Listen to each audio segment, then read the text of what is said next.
guys! Welcome back to our YouTube channel. So for today's video, akong i-share sa inyo ha, as beginner, as first timer, o unsa ang among dalo ni J-Lord sa mong pagsaka sa Mount Apo. So, ganan kong i-share sa inyo ha, sa mga first timer, at least na mo idea. So, kani siya mga kalaga na, kura po di siyang gitanaw bitaw nga mga tips sa mga pro na nga mga gasaka. So, daliyon tani atong video kay mo full storage na ta. So, first, of course, dikit nato na malimta ng atong camping tents and panghaping sa ilalom. Then, mo din ni ang bag nga among gamito ni J-Lord. So, dili pa kay mi anad mo carry og bugat. So, among nagpalit pod mi aning unsa ta kanang panghaping bita para dili sakit sa likod. Very lightweight ra gid ni siya makalagan and 136 pesos lang ni siya sa Unitap. Oh, so dapat na jud man ni kay inigtulog ninyo para dili sakit ang inyong likod. By the way, makalagan, ang among goal is 2 nights and 3 days ang among saka sa the highest mountain of the Philippines, ang Mount Apo. We're very excited.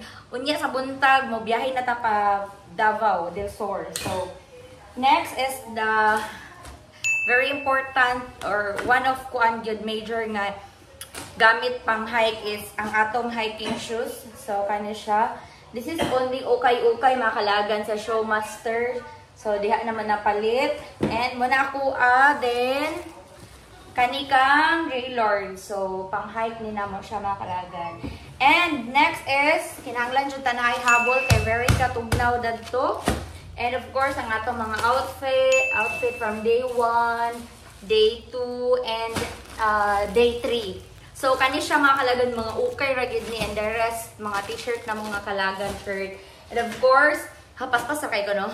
So, napuntay kalo dire para prevent sa init. O, yan. This is, kuan na ni, 100 pesos rin ni siya sa Unitap. O, diba? Asa ka na. Then, nagdala pod mi og mga container, Tupperwares para sa itong food, dry tissue, wet wipes, and dili kita to kalimtan ng mga gloves, extra nga mga medyas, towels, and of course medicine and essentials, mga toothbrush, sabon, and haplas o mga tambal, mga alaksan, mga ganun kay kasi pamaulan ta, no? So duhara ka bag ang among dala ni J-Lord. This one is mo ni siyang aqua. Then, ang concealer is kaning dako-dako. So, as beginner, makalagan, nagplano gid mi nga magkuha mi og porter. Kay para nga dili pod kay mihago, no? So, tanan, kung inyo makita, tanan nga clothes nga mong dala is naka-ziplock gid ni siya tanan to secure nga dili gyud kung maulanan manggani ta. So, pero ready gid kay mi ana, no? Kay nagdala pod ko mga disposable raincoats, and syempre ang akong mosquito di ko makatulog kung wala ani. And nalimtan ako mga kalagan, since nga naman tayo night na hike, napalit po ni aning headlamp. This one is, mahaturok yan siya, 136 sa Unitap.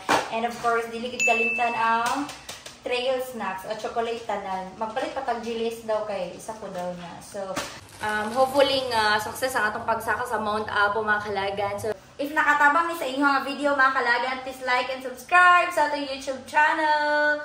Bye! Hi!